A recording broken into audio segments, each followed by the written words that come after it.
What's up, guys? Hades here. We're back with another incredible video. This week there was some pretty good games. I really want to spotlight our game because it was a kind of a rematch of the championship from last year. And I went all out on planning and strategy. And sadly, our opponents came out a little flat. If you haven't seen the score, I'm not going to spoil it.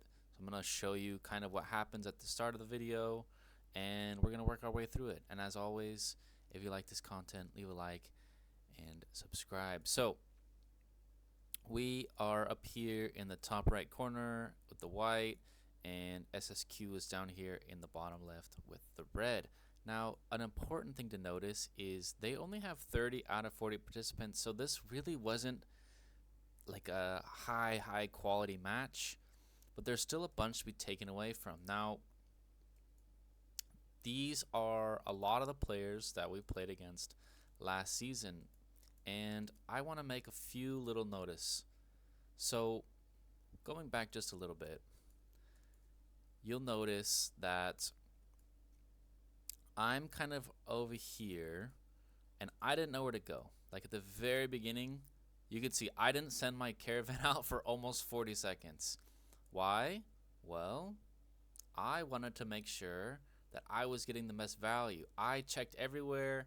I didn't want to go in the front as I usually have if I can. But I delayed myself, and I went right here. And you're going to notice that I really don't get there on time, but it's okay, and this is a big teaching moment. I'm actually one of the last people here, and it's kind of on purpose. In this formation, no one on their team can threaten this reload, right? If this front player or this front player even attempts to send 3 marches back, well, someone next to me can defend me, and they're going to get punished by the people next to them, right? So they can't expose themselves. So me going 40 seconds late doesn't matter. But I'm going to be here at the more required situation. Bottom was already going to be winning. I saw we had a numbers advantage. Middle looked like a numbers advantage. So I was like, okay, I'm going to go top and win top. Or at least that was the mindset. Now, usually in these kind of like first 5 to 8 weeks are pretty casual, like, you know, a good amount of prep, but you don't care that much. But this week was all in, maximum preparation, making sure everyone was on point. Sadly, we didn't get 40 to 40, but it's hard in these early weeks when everyone's on vacation. Anyways, really important, I want to look at a bit of micro here. When you're looking at a tower and it's pretty even, right? This team has 6, 7, 8, 9, 10, and we have 6, 7, 8, 9, 10, 11. So we're +1, fairly neutral. Me being here makes it +1, and then there's going to be an 11th person here. You have to see, we already ported someone in that front location, and then you look at the counterpart, right? I'm going to actually go back just a little bit. And there's this line down the middle, right? This dividing line, and there's 2 front players. In our case, it's Panda and Toby, and in theirs it's Hin and Event. Now, whoever dies first on these little like corner slots is going to be the winner, like 99 times out of 100. And you can see here very quickly, we clear out their front spot, and now their other one's almost gone. And our cornerstone, 1 bubbled and 1 hasn't been touched, which means we are defending better and we're attacking better. And another piece of that is probably just preparation and builds. I'll probably go over a couple of the builds at the very end, but we crushed them on the build front, and we crushed them in the micro, crushed them on the macro. This was just an overall dominating match, and I really want to just focus on this tower because there's not a whole lot to break down after this, and you get to see what we do. So here's the first piece, right? We win this, we win this. What happens? We move forward. So we move from here and we move forward. Where am I? I was out of the game. I was 3 rows back. Now I'm in the game. Now, instead of pressuring those 2 players, we're now pressuring 3 up players in the back, and we're now pressuring these players in their front. And instead of them having any hope for the tower, they have no hope because we now have 2 players blocking the tower, and they only have 1 touching. So we went from a winning position to a dominating position. And this was a call. I wouldn't normally be this aggressive, but this was more of a statement piece that I wanted to make. I wanted us to press our advantage because now look at this. Now we have this beautiful line of players. You can do it like a circle here or a straight line, all focusing one player. We're all touching. We can all attack this player. And they have to defend or they're going to get crushed faster, because if they go on the offensive, we're going to beat them faster than they can beat us because we've already built a numbers advantage. And we're just going to keep pressing up. I'm calling for this. Hey, press up, press up, press up. Keep near the tower and press towards them. And now what happens is we push them back further and further and further. We now have a secret agent in the back. Anyone they try and defend or try and relocate from the base, as you can see, they're just crumbling because there's so many in the base. They can't relocate back here. If they relocate next to their teammates, we have a secret agent in the back that's going to stop them. And as you can see, we push forward, clean them out, and they just die very, very quickly. And the rest of the map, like I said at the very start, I said I don't need to worry about bottom because I already noticed we were going to win it. I saw we had over relocations. I saw we had more players, so we're going to win. Now, looking at the middle, because we ported so many players in the top and bottom, this is becoming our weak point. Now, you can see we have it's actually pretty even because we have some players on the side and not see this. But what SSQ could have done is not play for the losing side, not play for this losing side, and instead rotated into the middle beforehand. But now they're stuck with all these players in the base. And what are they supposed to do? Well, they should have been in the middle earlier. The game is now at a neutral, pretty neutral in terms of players. They got 5 bonus from subs, and we got 1. So we're only 3 players ahead. And if they can find a foothold, they can actually make some sort of a comeback, right? We have not pressured their home yet. They have not pressured our home. And so what are they going to do? They should have been in the middle already, but now you can see here, we're already making a play for it. I believe we get it on the first try. Yeah, there's just no denial. No one in the front's able to hit this hard enough because of pressure, right? When people are behind you, if you send your main to the center, you're going to get hit and take damage. We already cleaned up this, and I'm calling for full-on aggression, and I call for a maximum pressure play. Like I said at the start, this is like a rematch. This is like a statement piece. So we make a TP play. We're pushing all in. This is hyper aggression. This is what I talked about before the game. This is what I told everyone's mindsets to be.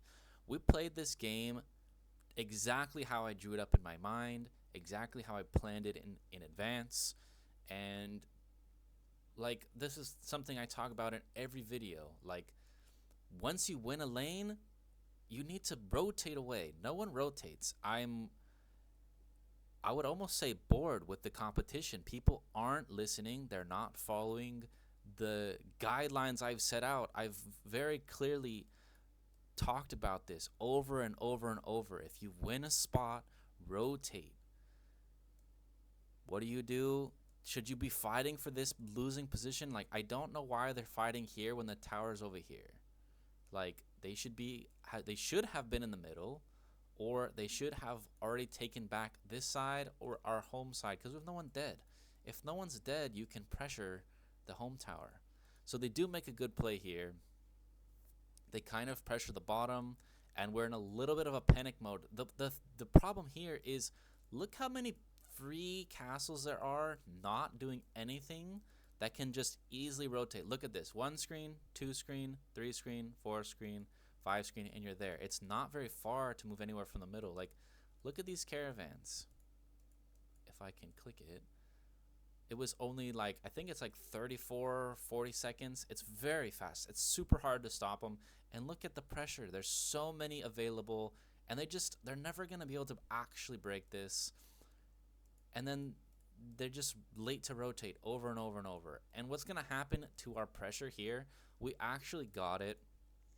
Even if we didn't get it, this is always a good move for us because there's so many dead. They're just going to overcommit. I've played this game for 3 years. I've played 2 games a week the entire time. I've played, I don't know, like 500 IB matches or something. Maybe it's like 300. And I just know what people do. They're going to overcommit here. And all I'm saying to my teammates is I'm saying stall, stall, stall, defend, defend, defend, move back into defensive positions, stall them, stall them, stall them, break reloads, blah, blah, blah, blah, blah. And I just wanted to push them. I want my teammates to be able to follow instructions and commands and play to what I believe they can be their best. And that's what we did. And you can see the score at this point.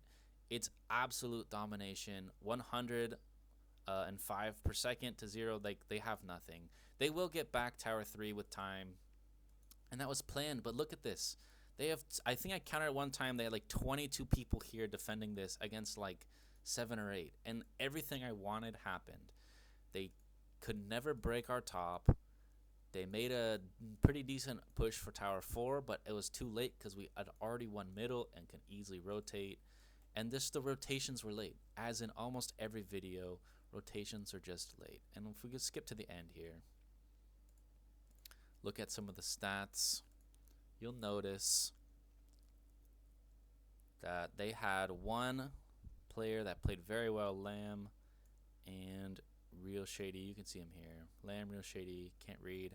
But they had a few very solid players, and I've played them before, played them in the finals. Like, they have a solid squad, they just didn't quite have the preparation. Now, I do want to take a little bit of a look into some details of the match in the reports. Scroll down, find some good ones. Again, I've quizzed you guys in the past on this.